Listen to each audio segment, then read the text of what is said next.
السلام علیکم۔ آج منگل ہے، جولائی کی 30 تاریخ۔ پاکستان میں اس وقت شام کے 7، بھارت میں 7:30، اور یہاں ہمارے اسٹوڈیوز کی گھڑیوں میں صبح کے 10 بج رہے ہیں۔ وائس آف امریکہ واشنگٹن کی اردو سروس سے میں ہوں خالد حمید، خبروں کے ایک بلیٹن کے ساتھ۔ انسانی ٹریفکنگ کے خلاف آج عالمی دن منایا جا رہا ہے۔ دنیا میں خانہ جنگی، تنازعات، غربت اور کئی دیگر اسباب کے باعث ہر سال لاکھوں افراد انسانی ٹریفکنگ کی بھیٹ چڑھ جاتے ہیں اور ان کی تعداد میں اضافہ ہوتا جا رہا ہے۔ امریکی وزارت خارجہ کی گزشتہ برس کی ہیومن ٹریفکنگ سے متعلق رپورٹ کے مطابق پاکستان میں حکومت نے ہیومن ٹریفکنگ کے 32,000 واقعات کی تحقیقات کی ہیں۔ پاکستان میں وسطی پنجاب کے کچھ اضلاع انسانی ٹریفکنگ کے حوالے سے دنیا بھر میں جانے جاتے ہیں، جن میں گجرات، منڈی بہاؤالدین، وزیر آباد، گوجرانوالہ، سیالکوٹ، حافظ آباد، شیخوپورہ اور نارووال شامل ہیں۔ پاکستان کے شمالی علاقے گلگت بلتستان کے تاجروں نے پاکستان اور چین کی سرحد پر تجارتی سامان پر ٹیکس کے نفاذ کے پیش نظر گزشتہ 6 دن سے دھرنا دیا ہوا ہے۔ سوست ڈرائی پورٹ کمیٹی کے مطابق جب تک ان کے مطالبات تسلیم نہیں کیے جاتے اس وقت تک دھرنا جاری رہے گا۔ اور گوادر میں پیر کو بلوچ یکجہتی کمیٹی کے منعقد کیے گئے اجتماع کے شرکاء پر فورسز کی مبینہ فائرنگ، شیلنگ اور گرفتاریوں کے بعد منتشر مظاہرین آج منگل کو دوبارہ جمع ہونا شروع ہو گئے ہیں، جبکہ فورسز کی بڑی تعداد بھی جلسہ کے قریب موجود ہے۔ وزیر اعلیٰ بلوچستان سرفراز بگٹی نے پیر کو اسمبلی میں بلوچ یکجہتی کمیٹی کے جلسے پر شدید تنقید کی ہے۔ تاہم ساتھ ہی انہوں نے تنظیم کی سربراہ ماہ رنگ بلوچ کو مذاکرات کی دعوت بھی دی ہے، جبکہ بلوچ یکجہتی کمیٹی نے دھرنا جاری رکھنے کی بات کی ہے۔ تفصیل کے لیے ہمارے سوشل میڈیا پلیٹ فارمز پر آئیے۔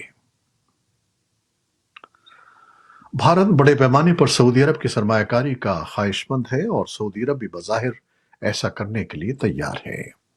بھارت کا ایک اعلیٰ سطحی وفد تیل اور گیس کے شعبوں میں باہمی مفاد کی سرمایہ کاری پر مزید تبادلہ خیال کے لیے سعودی عرب کا دورہ کرے گا، جبکہ سعودی عرب کو بھارت میں پبلک انویسٹمنٹ فنڈ قائم کرنے کے لیے دفتر کھولنے اور سعودی عرب کے وزیر توانائی کو بھارت کے دورے کی دعوت دی گئی ہے۔ حکومت کا کہنا ہے کہ بھارت 3 سال کے اندر 5 کھرب ڈالر کے جے ڈی پی کے ساتھ دنیا کی تیسری بڑی معیشت بن جائے گا اور سن 2030 تک جے ڈی پی 7 کھرب ڈالر تک پہنچ جائے گا۔ کابل نے منگل کو کہا کہ طالبان حکومت نے مغربی ممالک میں افغان سفارتخانوں کے ساتھ قونصلر تعلقات منقطع کر دیے ہیں اور سابق انتظامیہ کے وفادار سفارتکاروں کو الگ کر دیا ہے۔ افغانستان کی وزارت خارجہ نے منگل کو کہا کہ اب وہ ان مشنوں کے ذریعے جاری کردہ پاسپورٹ اور ویزوں سمیت اسناد کی ذمہ داری نہیں لیتا۔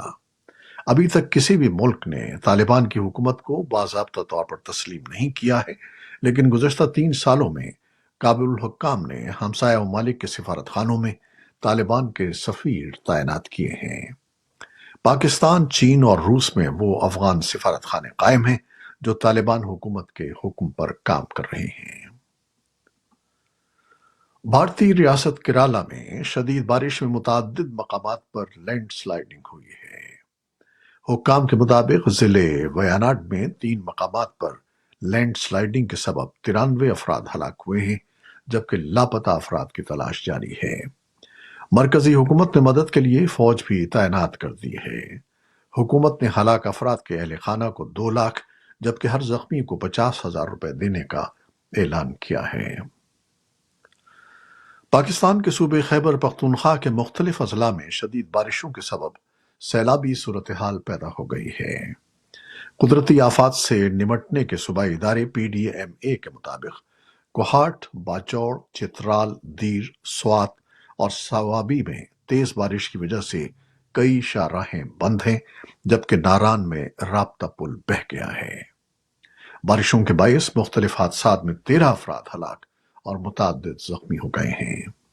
کوہاٹ کے علاقے درہ آدم خیل میں گھر کے تہخانے میں بارش کا پانی بھرنے سے ایک ہی خاندان کے 10 افراد جاں بحق ہو گئے ہیں۔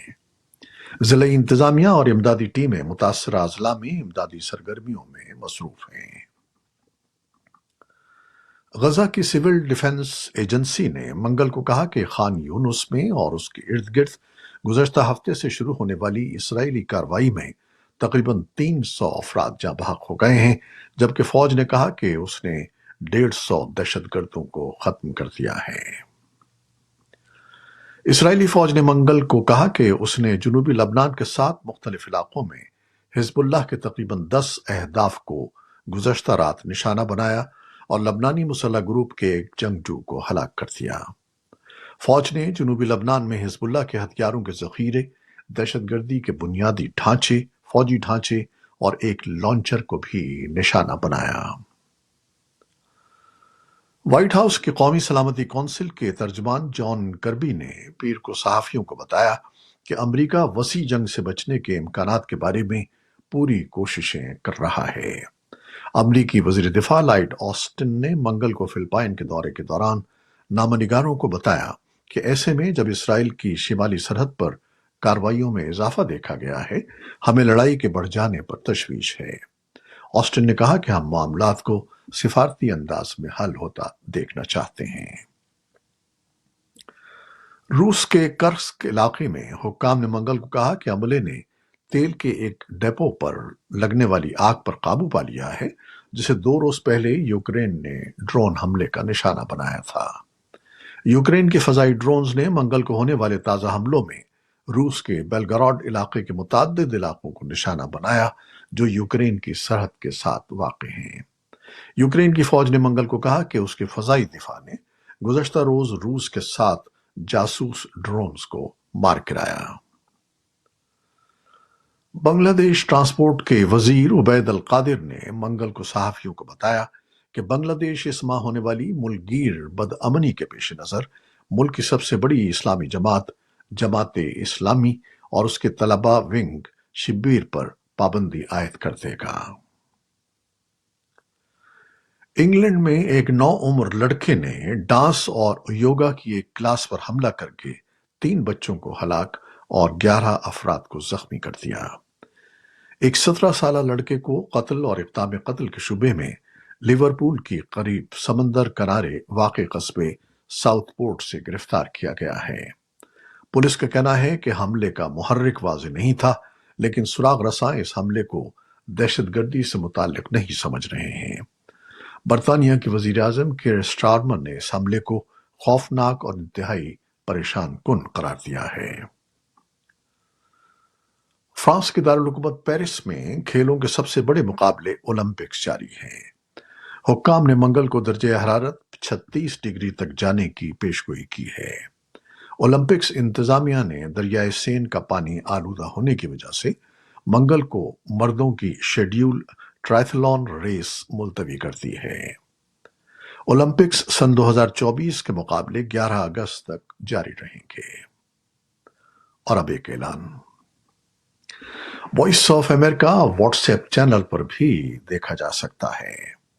دلچسپ خبریں، تجزیے، تبصرے اور ویڈیوز دیکھنے کے لیے واٹس ایپ پر VOA کے اس چینل کو فالو کیجیے۔ واٹس ایپ چینل کا لنک ہمارے فیس بک پیج پر موجود ہے۔ یہ تھی وہ خبریں جو فیس بک لائیو پر ہم نے آپ کے لیے پیش کی۔ ہماری ویب سائٹ، یوٹیوب اور پوڈ کاسٹ پر یہ بلیٹن آپ کے لیے پوسٹ کر دیا جاتا ہے۔ آپ ہمارے بلیٹن کو شیئر کرتے ہیں اور اپنے کمنٹس میں اپنی محبتوں کا اظہار کرتے ہیں، جس کے لیے ہم آپ کے بے حد مشکور ہیں۔ اپنی ان کاوشوں کو جاری رکھیے گا۔ نیوز پروڈیوسر عائزہ عرفان اور نیوز ایڈیٹر بہجت چلانی کے ساتھ خالد حمید کو اب اجازت دیجیے گا۔ اللہ حافظ۔